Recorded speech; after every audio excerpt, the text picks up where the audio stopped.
আমন্ত্রণ জানাচ্ছি বাংলা সংবাদের শুরুতেই জানিয়ে দেব আমাদের হাতে থাকা সর্বশেষ আপডেট বাংলা সংবাদ। ডিএমপির সাবেক কমিশনারের তথ্য ফাঁস করায় বরখাস্ত এডিসি। খালেদা জিয়ার প্রতি অমানবিক আচরণ করেছে সরকার, বলল গণতন্ত্র মঞ্চ। সর্বশেষ জানিয়ে দেব বাংলাদেশকে তিস্তা গঙ্গার পানি দিতে আপত্তি মমতার। শুনছিলেন সংবাদ শিরোনাম, এখন বিস্তারিত। তার আগে অনুরোধ থাকবে ভিডিওতে একটি লাইক ও কমেন্টস করে জানিয়ে দিন আপনি কোথা থেকে শুনছেন এবং দেখছেন।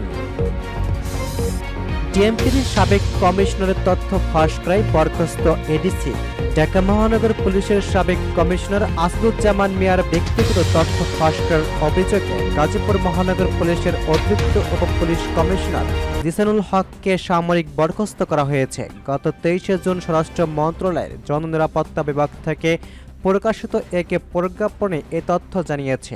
এর আগে আসাদুজ্জামানের ব্যক্তিগত তথ্য কিভাবে অনলাইনে গেল সেটি নিয়েই তদন্ত করে পুলিশ। তদন্তে জিসান ছাড়াও পুলিশের আরও দুজন নন ক্যাডার সদস্যের নাম উঠে এসেছে। তাদের বিরুদ্ধে বিভাগীয় ব্যবস্থা নেওয়া হয়েছে বলে পুলিশ সদর দপ্তরের সূত্রে জানা গেছে। জননিরাপত্তা বিভাগের সচিব মোহাম্মদ জাহাঙ্গীর আলম স্বাক্ষরিত প্রজ্ঞাপনে বলা হয়েছে, জিসানুল হকের বিরুদ্ধে শৃঙ্খলা পরিপন্থী কর্মকাণ্ডে লিপ্ত হওয়ার অভিযোগে প্রাথমিক সততা পাওয়া গিয়েছে। সরকারি চাকরি আইন 2018 এর ধারা 39(1) এবং সরকারি কর্মচারী শৃঙ্খলা ও আপিল বিধিমালা 2018 এর বিধি 12 এর 1 অনুযায়ী চাকরি থেকে সাময়িক বরখাস্ত করা হলো। প্রজ্ঞাপনে আরো বলা হয়েছে, সাময়িক বরখাস্ত থাকাকালীন তিনি বাংলাদেশ সার্ভিস রুল অনুযায়ী খরপোশ ভাতা প্রাপ্য হবেন। জনস্বার্থে জারিকৃত এই আদেশ অবিলম্বে কার্যকর করা হবে। এর আগে আসাদুজ্জামান মিয়াকে নিয়ে গণমাধ্যমে সংবাদ প্রকাশ করা হয়। সামাজিক যোগাযোগ মাধ্যমে আসাদুজ্জামান মিয়া ইউএসএফ ছড়িয়ে পড়ে। ইএসএফ এর ফরম হলো ইলেকট্রনিক সাবস্ক্রাইবার অ্যাপ্লিকেশন ফর্ম, যা মূলত মোবাইল গ্রাহকের পূরণ করে থাকে। ফর্মটি প্রকাশের পর পুলিশের উচ্চ পর্যায় থেকে বিষয়টি তদন্ত করতে বলা হয়। গাজীপুরের অতিরিক্ত পুলিশ কমিশনার মোহাম্মদ নাজির আহমেদ এই ঘটনার তদন্ত শুরু করেন। ফর্মটিতে থাকা কিউআর কোড পর্যালোচনা করে দেখা যায় গাজীপুর মহানগর পুলিশ বৈধ আড়ি পাতা শাখার একজন এএসআই ন্যাশনাল টেলিকমিউনিকেশনের মনিটরিং সেন্টার থেকে এটি ডাউনলোড করেছে।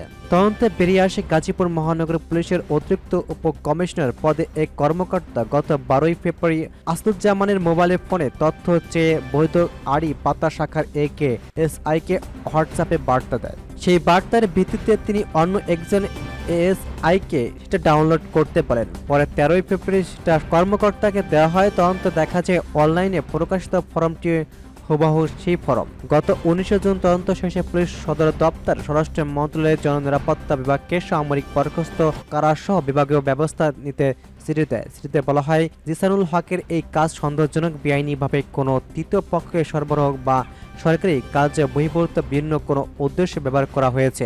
স্পর্শকাতার তথ্য সরকারি উদ্দেশ্যে ব্যতীত সংগ্রহ করা অপেশাদার সুলভ আচরণ এবং শৃঙ্খলা পরিপন্থী কর্মকাণ্ড হিসাবে পরিগণিত।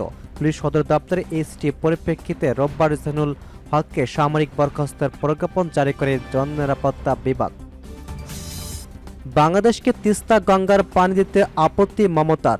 সম্প্রতি নয়াদিল্লিতে ভারতের প্রধানমন্ত্রী নরেন্দ্র মোদীর সঙ্গে বাংলাদেশের প্রধানমন্ত্রী শেখ হাসিনার বৈঠকের সময় পশ্চিমবঙ্গের মুখ্যমন্ত্রী মমতা বন্দ্যোপাধ্যায়কে বাদ দেওয়ার অসন্তোষ প্রকাশ করেছেন তিনি। সোমবার মোদীকে কড়া ভাষায় লেখা চিঠিতে মমতা লিখেছেন, বাংলাদেশের মাননীয় প্রধানমন্ত্রীর সাম্প্রতিক সফরের প্রসঙ্গে আমি এই চিঠি লিখেছি। বৈঠকে গঙ্গা ও তিস্তা নদীর পানি বন্টন নিয়ে আলোচনা হতে পারে বলে মনে করা হচ্ছে।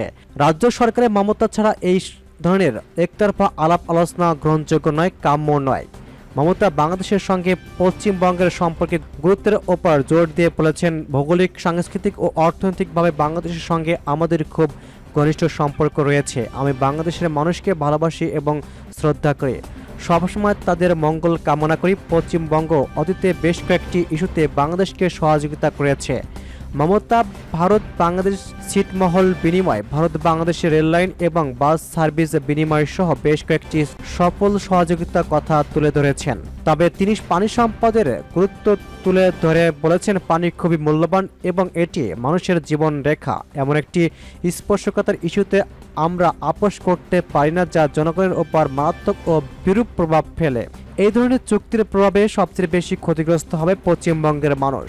পশ্চিমবঙ্গের মুখ্যমন্ত্রী 2026 সালে মেয়াদ উত্তীর্ণ ভারত বাংলাদেশের ফারাক্কা চুক্তির নবায়ন নিয়ে উদ্বেগ প্রকাশ করে বলেছেন, এটি একটি চুক্তি যা বাংলাদেশ ও ভারতের মধ্যে পানি বন্টনের নীতি বর্ণনা করে এবং আপনারা জানেন যে পশ্চিমবঙ্গের জনগণের জীবনযাত্রা রক্ষার জন্য এটি বিশাল প্রভাব ফেলে এবং ফারাক্কা বাঁধে যে পানি সরানো হয় তা কলকাতা বন্দরের নাব্যতা বজায় রাখতে সহায়তা করেছে। মমতা বন্দ্যোপাধ্যায় পূর্ব ভারত ও বাংলাদেশের নদীর অঙ্গ সংস্থান বৃদ্ধার পরিবর্তনের কথা উল্লেখ করে যা পশ্চিমবঙ্গের পানি প্রাপ্যতার উপর নৈতিক প্রভাব ফেলেছে। গত 200 বছর ধরে গঙ্গার পূর্বমুখী অভিবাসনের ফলে পশ্চিমবঙ্গের বেশ কয়েকটি নদীর সঙ্গে তাদের যোগাযোগ অব্যাহত হচ্ছে, যেমন পদ্মা থেকে জলঙ্গি ও মাথাঙ্গা নদীর সংযোগ বিচ্ছিন্ন হয়ে সুন্দরবনে মিঠা পানির প্রবাহ কমে গেছে। এ বিষয়ে তার আগে চিঠিতে সাড়া না পাওয়া হতাশা প্রকাশ করে মমতা বলেছেন, এসব বিষয়ে আমি আপনাদের দৃষ্টি আকর্ষণের জন্য একাধিকবার চিঠি লিখেছি। তিস্তা নদীর প্রসঙ্গে মমতা লিখেছে, ভারত ও বাংলাদেশের মধ্যে তিস্তার পানি বন্টন নিয়ে বৈঠকে আলোচনা হয়েছে বলে মনে হচ্ছে। সিকিমের একের অপর এক জলবিদ্যুৎ প্রকল্প নির্মাণ, উচ্চ অববাহিকায় বন উজাড় এবং জলবায়ু পরিবর্তনের প্রভাব তিস্তা নদীর স্বাভাবিক প্রবাহ ক্ষতিগ্রস্ত হচ্ছে।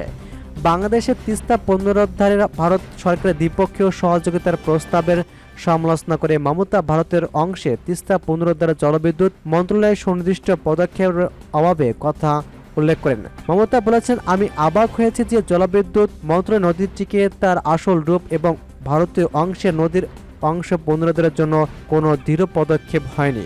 উল্লেখিত কারণে তিস্তা বছরের পর বছর ধরে পানি প্রবাহ হ্রাস পেয়েছে এবং ধারণা করা হয় যদি বাংলাদেশের সঙ্গে কোনো পানি বন্টন করা হয় তবে সেচের পানি অপর্যাপ্ত প্রাপ্যতার কারণে উত্তরবঙ্গের লাখ লাখ মানুষ মারাত্মকভাবে প্রভাবিত হবে। চিঠি শেষ অংশে মমতা তার তীব্র আপত্তিকর কথা পূর্ণ ব্যক্ত করে বলেছেন, পরিশেষে আমার দৃঢ় আপত্তির বার্তা দিতে চাই যে তিস্তার পানি বন্টন এবং ফারাক্কা চুক্তি নিয়ে রাজ্য সরকারের সম্পৃক্ততা ছাড়া বাংলাদেশের সঙ্গে কোনো আলোচনা করা উচিত নয়। পশ্চিমবঙ্গের মানুষের স্বার্থ সবার আগে, যার সঙ্গে কোনো মূল্যেই আপোষ করা উচিত নয়।